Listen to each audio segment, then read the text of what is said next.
طواف چل رہا تھا، ہجوم عاشقاں تھا، لوگ موجود تھے، رش تھا، کعبۃ اللہ کے دروازے کو پکڑ کر حضرت ابو ذر غفاری کہتے سمیت النبی صلی اللہ علیہ وآلہ وسلم، یہ حدیث میں نے اپنے کانوں سے سنی ہے حضور کو فرماتے ہوئے، میرے اہل بیت کی مثال تمہارے اندر ایسے ہے جس طرح حضرت نوح علیہ السلام کی کشتی تھی، من رکبھا نجا ومن تخلف عنہا ہلاک، جو اس کشتی کے اندر سوار ہو گیا وہ نجات پا گیا، جو پیچھے رہ گیا وہ ہلاک ہو گیا۔ حضرت نوح علیہ السلام کی کشتی میں جو سوار ہوا وہ نجات پا گیا، اور جو سوار نہیں ہوا،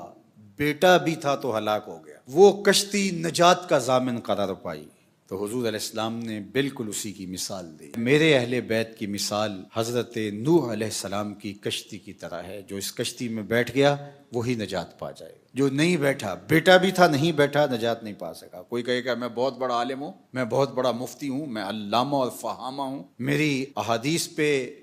قرآن کی آیات پہ گہری نظر ہے، مجھے تو کسی کی ضرورت نہیں ہے، لیکن اہل بیت کی محبت کے بغیر ایمان سلامت رہ ہی نہیں سکے گا، غرق ہو جائے گا، ہلاک ہو جائے گا۔ اور دوسری بات جو اللہ کے محبوب نے ارشاد فرمائی، اصحابی کالنجوم فبأیہم اقتدیتم اہتدیتم، میرے تمام صحابہ ستاروں کی طرح ہیں، جس کے پیچھے چلو گے منزل مراد پالو گے۔ حضرت امام فخر الدین رازی فرماتے ہیں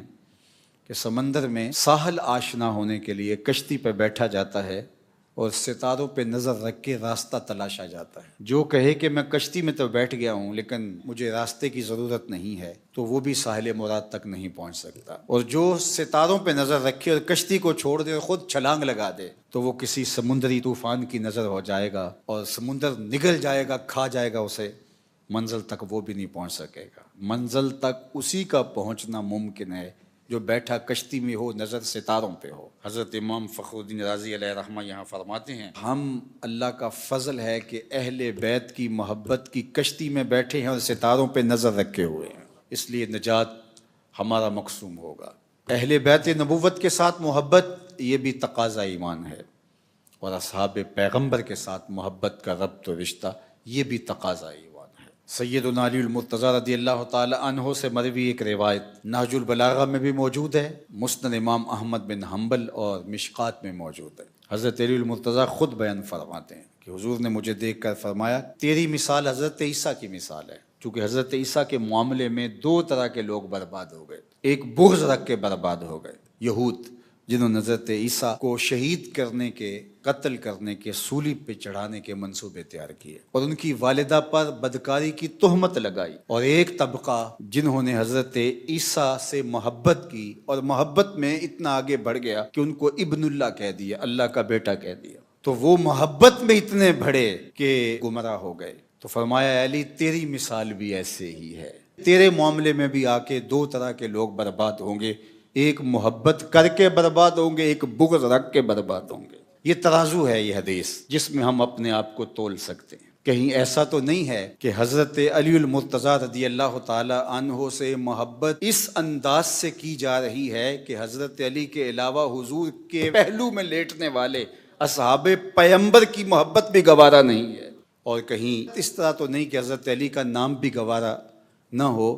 اور باقاعدہ ٹیمیں بٹھائی جائیں کہ ان احادیث کو چن چن کے ان کے روات پر، ان کے راویوں پر بحث کرو اور کسی طرح ثابت کرو کہ یہ حدیثیں ضعیف ہیں جو حضرت سیدنا علی المرتضیٰ کے فضائل پر مشتمل ہیں، اور ان کو چھپاؤ یا ان احادیث کی ایسی تعویلات فاسدہ کرو کہ حضرت سیدنا علی المرتضیٰ رضی اللہ تعالی عنہ کی فضیلت ثابت نہ ہونے پائے، اور یہ صحابہ کی محبت کے نام پہ کیا جائے۔ تو اگر یہ پہلو ہے تو پھر بھی سمجھو پٹڑی سے اتر گئے ہو، اور اگر حضرت علی المرتضیٰ کی محبت اس انداز کو اختیار کر چکی ہے کہ صحاب پر سب و شتم تمہارا دین بن گیا ہے تو پھر بھی پٹڑی سے اتر چکے ہو۔ ایک طرف اللہ کے محبوب علیہ السلام نے یہ ارشاد فرمایا کہ جس نے علی کو گالی دی اس نے مجھے گالی دی، اور دوسری طرف یہ بھی ارشاد فرمایا